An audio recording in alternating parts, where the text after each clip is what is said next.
Voilà, on va sans plus tarder, on va commencer avec les questions. Juste lever la main et je prendrai en question. On commence avec le frère Christian Kaké, s'il vous plaît.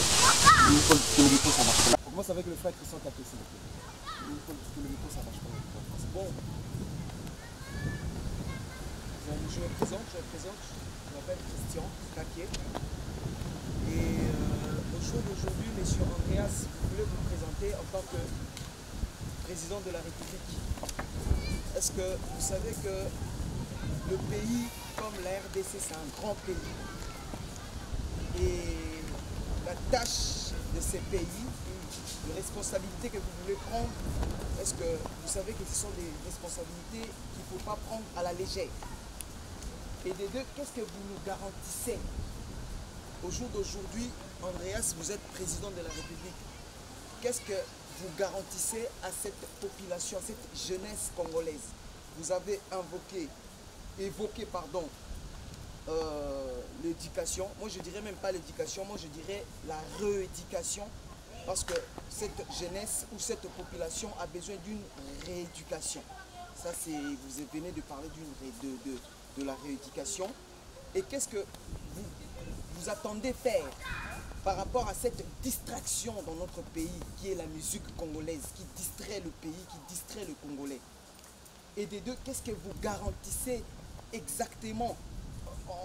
Comment je peux dire ça? Qu'est-ce que vous garantissez à cette population congolaise?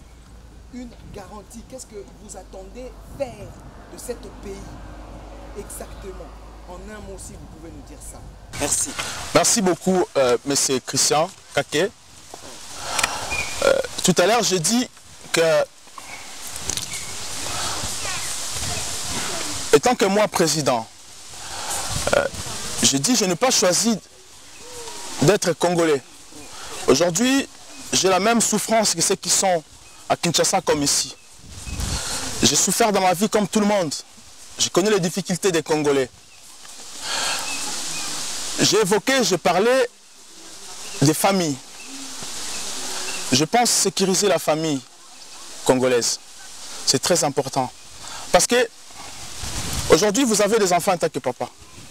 Si vous, aujourd'hui, vous ne travaillez pas, est-ce que vous arriverez à éduquer vos enfants? Si aujourd'hui, vous êtes parent et que vous passez nuit dehors avec vos enfants, est-ce que vous aurez le temps d'envoyer vos enfants à l'école? C'est là que je dis, nous devons construire des logements sociaux pour ces familles. Nous devons créer l'emploi pour ces familles. Nous devons responsabiliser les parents. Et bien sûr aussi que les parents, vous avez le devoir d'éduquer vos enfants. Si un parent n'éduque pas son enfant, l'État doit s'en en charger. La justice est là. Nous aurons la justice. Parce que aujourd'hui nous vivons l'effet Chega à Kinshasa. Ce ne sont pas des parents qui ont choisi que leurs enfants soient des Chegués. C'est la politique congolaise qui a envoyé ses enfants à la rue pour devenir Chegués. C'est pour ça que moi je dis, lorsqu'on laisse sa place, on prendra sa place par une autre personne. Et c'est un péché. C'est un péché parce que Dieu nous a donné un devoir d'aimer ce pays, de faire quelque chose pour cette nation.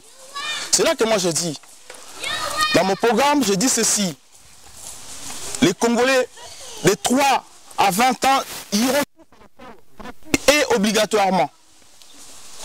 Nous mettrons en place des systèmes boursiers qui vont soutenir ces Congolais pour aller à l'école, justement. Parce que si on ne le fait pas, notre population sera abrutie comme nous sommes abrutis aujourd'hui. Nous avons plus de 90% de taux de chômage au Congo. Personne n'ose le dire. Je le dis parce que je me sens concerné. Monsieur Kaké, vous vivez en France avec vos enfants. Vos frères à Kinshasa rêvent de vous. Les gens envient ce que vous avez, ceux qui sont à Kinshasa. Cherchent à être à votre place. Croyez-vous être en sécurité parce que vous vivez en France? Ici, on n'est pas chez nous. Même si vous avez des enfants ici, ce n'est pas chez vous. Chez nous, c'est à Kinshasa. Parce que vous vivez bien ici. Ceux qui vivent à Kinshasa, ce n'est pas une sécurité. Il faut bien équilibrer notre société. Laissez la place, donner la chance à ces Congolais de Kinshasa de vivre comme nous. Parce que si on ne le fait pas, nous ne serons jamais en sécurité. Nous sommes ici en Europe, pas pour faire se distraire, mais nous sommes ici pour apprendre à porter chez nous. Je vais mettre en place un projet toujours sur l'emploi. J'ai discuté avec les entrepreneurs congolais à Paris. On se voit souvent, très souvent. Qu'est-ce que moi je dis? Si je suis président, ce que je ferai va étonner tout le monde. Je vais recenser 3000 jeunes Congolais. 3000 jeunes Congolais. Dans 30 ans, ces jeunes-là seront les millionnaires et les milliardaires congolais qui iront justement défendre le Congo dans les tables des décideurs du monde. Je donne l'exemple. Ici en France, nous avons un monsieur qu'on appelle Bolloré. Nous avons Dassault.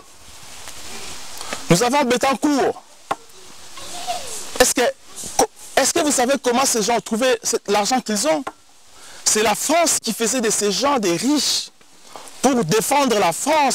Là où on parle d'argent, là où on parle de projets, on parle de menaces. Lorsqu'on va parler d'attaquer la France, Dassault va défendre la France. Il dira non, j'ai l'argent, on ne peut pas on peut pas attaquer la France. Mais chez nous, il n'y a personne. Les gens s'enrichissent parce qu'ils volent. Alors que moi, je ne veux pas qu'on vole chez nous. Je veux bien créer des enfants. Nos enfants qui sont ici dans la diaspora, 3000 jeunes, parce qu'ils seront intéressés à travailler. Pourquoi pas vous, par exemple? Pourquoi pas votre enfant aussi aller créer l'emploi au Congo? Je donne l'exemple. Comment on se pose la question peut-être, mais comment donner cet argent? C'est simple. Nous avons besoin de développer notre branche touristique, ou branche économique, ou environnement. Mais c'est quand que vous êtes intéressé par exemple au tourisme.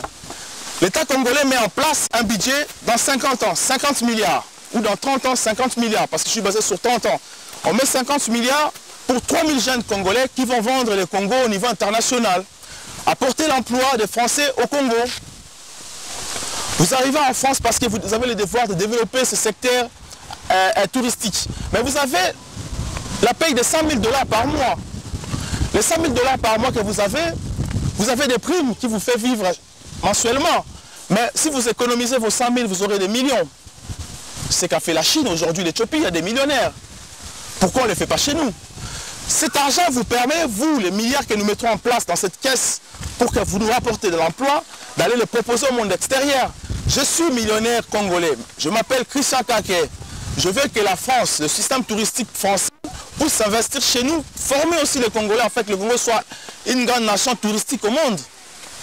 Mais lorsqu'on vous demande, qui êtes-vous? Je suis un millionnaire congolais. Avez-vous des preuves? Mes relevés bancaires ou mon RIB est là, je suis bien millionnaire congolais. Interrogez notre banque, la banque congolaise prouve que vous êtes milliardaire congolais. Cela créera l'emploi au Congo. C'est comme ça qu'on peut abattre notre nation.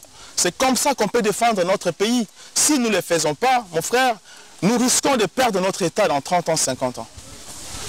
Et j'avais aussi évoqué par rapport, je ne sais pas si je ne vous ai pas coupé la parole, si vous avez... Je vous laisse parler, monsieur. Et j'aurais voulu aussi savoir, parce que j'avais évoqué, parce qu'il y a une vague au jour d'aujourd'hui dans notre pays qui s'appelle la musique, en fait, si vous voulez. Ça a commencé depuis un moment. Et moi, j'estime que cette vague de musique, ou cette monde de musique, a abruti la population, la jeunesse congolaise. Parce que tout jeune veut devenir musicien pour venir en Europe. Tout jeune, vu qu'il n'y a pas d'autre métier, tout jeune veulent devenir musicien. Ou si tu n'es pas musicien, avoir ton église ou ouvrir une église dans un coin pour pouvoir avoir un moyen de vivre. Vous, en tant que président de la République, qu'est-ce que vous pensez? C'est quoi vos projets par rapport à tous ces petites choses-là, en fait? Tous ces genres de choses qui abrutissent la population congolaise. Que les gens ne veulent pas faire autre chose, entrer que dans la musique, distraire la population congolaise. Ou c'est quoi vos projets par rapport à ça? Merci beaucoup, M. Kaké. Vous devez savoir une chose. J'ai évoqué, j'ai dit, la politique congolaise a abruti les Congolais. On nous a privé l'éducation pour ne pas comprendre ce qui se passe et ce qui va se passer chez nous. C'est pour ça qu'aujourd'hui, au Congo, il n'y a pas d'espoir. Un Congolais qui est né ne sait pas ce que serait sa vie demain. Parce qu'il n'y a pas d'emploi, la famille n'est pas sécurisée, protégée. Ces enfants vont tous, c'est pour ça même que les politiciens ont créé tous ces musiciens que nous avons aujourd'hui. Distraire la population, mettre la fête un peu partout. Mais avec mon projet sécuritaire, je prends le poids de la sécurité qui sécurise la vie des Congolais. Je prends le poids de l'emploi, je prends le poids de l'éducation. Et je même dis aussi, parce que ce secteur que vous évoquez, on appelle ça culturel.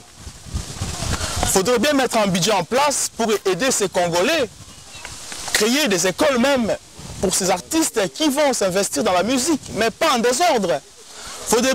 Faudrait bien orienter ces musiciens. Ne laissez pas ces musiciens se diriger eux-mêmes, sinon c'est un scandale pour notre pays. Vous comprenez, monsieur Christian. Donc, nous, ce que nous allons faire, c'est rééduquer nos enfants, conscientiser nos enfants, donner l'espoir à nos enfants, à la jeunesse. Parce que vous êtes Congolais, il faudrait être fier, parce que vous aurez l'éducation et l'emploi. Donc, être musicien, c'est bien, mais ce n'est pas une solution pour toute la nation. Il y en a ceux qui sont destinés à être musiciens et ceux qui sont destinés à être politiciens ou économistes, mais pas tous. Vous voyez? Donc c'est pour ça que je dis, nous mettrons la justice et tous ceux qui sont en train de détruire notre génération aujourd'hui seront poursuivis par l'État, mais pas par moi. Parce que nous aurons bien les institutions qui vont s'en charger à ça, pas moi. Mais nous ferons de sorte que les institutions soient mises en place justement pour poursuivre ceux qui abrutissent notre population.